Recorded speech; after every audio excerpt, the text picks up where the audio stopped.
ಬೈಲಹೊಂಗಲ ಜಿಲ್ಲಾ ಕೇಂದ್ರವನ್ನಾಗಿಸಲು ನನ್ನ ಸಂಪೂರ್ಣ ಬೆಂಬಲವಿದೆ.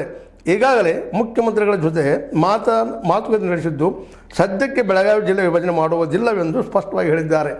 ಇದ್ಯಾಕೆ ಹಿಂಗೆ ಹೇಳಿದ್ರು ಗೊತ್ತಾಯಿಲ್ಲ ನನಗೆ. ಯಾಕಂತಂದರೆ ಹೌದು, ಬೈಲಹೊಂಗಲ ಜಿಲ್ಲಾ ಬೇಡಿಕೆ ಇಡೋದು ತಪ್ಪಲ್ಲದು, ಸರಿ. ಯಾಕೆ ಜನರ ಬೇಡಿಕೆ ಸಲ್ತದೆ.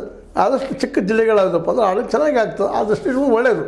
ಆದರೆ ಅವೆರಡು ಘೋಷಣೆ ಮಾಡಿ ನಮ್ಮದು ಮಾಡಬೇಕು ಅನ್ನುವಂಥ ಧೋರಣೆ ಏನು ಒಂದು ವಾದ ಅದಲ್ಲ, ಇದು ಎಷ್ಟರ ಮಟ್ಟಿಗೆ ಒಪ್ಪುವಂಥದ್ದು ಅಂತೇಳಿ ಒಂದು ಸಣ್ಣ ಪ್ರಶ್ನೆ ಇರ್ತದೆ.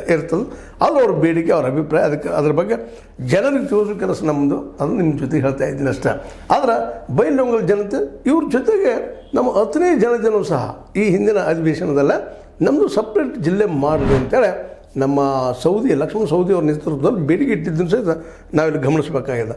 ಅವರು ಇಷ್ಟರಲ್ಲಿ ತಮ್ಮದು ಜಿಲ್ಲಾ ಆಗಬೇಕು ಅನ್ನುವಂತಹ ಒಂದು ಬೇಡಿಕೆಯನ್ನು ಇಡುವ ಎಲ್ಲ ಸಾಧ್ಯತೆಗಳಿದ್ದಾವೆ. ಯಾಕಂದರೆ ಎರಡು ಹೌದು, ಅತನಿ ದೂರದ ಬೆಳಗಾವಿಗೆ ಅದು ಆಗಲೇಬೇಕು, ನಮ್ಮದು ಸಪ್ರೇಟ್ ಆಗಲಿ ಅನ್ನುವಂಥದ್ದು ಒಪ್ಪುವಂಥ ವಿಷಯ. ಬೈಲಹೊಂಗಲಂತೆ ನಮ್ಮ ಮೊದಲಿನ ಬ್ರಿಟಿಷ್ ಕಾಲದಿಂದ ಸಪ್ರೇಟ್ ಇದ್ದ ವಲಯ, ನಾವು ಯಾರುಗಳಿಲ್ಲಪ್ಪ ನಮ್ಮದು ಜಿಲ್ಲಾ ಆಗಲಿ, ಆದರೆ ಸಮೀಪ ಆಗ್ತದೆ ಅನ್ನುವಂಥ ದೃಷ್ಟಿಕೋನ.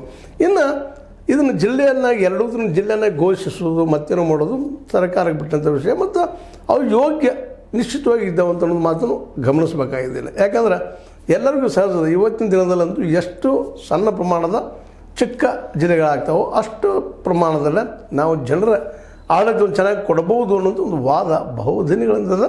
ಮತ್ತು ಅದರಲ್ಲಿ ನಿಶ್ಚಿತವಾಗಿ ಸತ್ಯತೆಗಳು ಇದ್ದಾವಂತ. ಎಷ್ಟು ಸಣ್ಣ ಜಿಲ್ಲೆ ಆಗ್ತದೆ ಅಷ್ಟು ಅಭಿವೃದ್ಧಿ ಹೆಚ್ಚಾಗ್ತದೆ. ಮತ್ತು ತಮಗೆ ಬೇಕಾದಂಥ ಶಿಕ್ಷಣದ ಕ್ಷೇತ್ರ ಇರ್ಬೋದು, ಅದು ಇನ್ನುಳಿದ ಯಾವುದೇ ಕ್ಷೇತ್ರಗಳಿರ್ಬೋದು, ಎಲ್ಲ ಕ್ಷೇತ್ರಗಳಲ್ಲೂ ತಮ್ಮ ಏರಿಯಾ, ತಮ್ಮ ವಲಯದಲ್ಲಿ ಬರುತ್ತಿರುವಂಥ, ತಮ್ಮ ಜಿಲ್ಲೆಯಲ್ಲಿ ಬರುತ್ತಿರುವಂಥ ಎಲ್ಲ ತಾಲೂಕುಗಳ ಜೊತೆಗೆ ಎಲ್ಲ ಜನರಿಗೆ ಹೋಗಿ ಮುಟ್ಟುವಂಥ ಸಾಧ್ಯತೆಗಳಿರ್ತಾವೆ ಅಂತ ಅನ್ನುವಂಥದ್ದು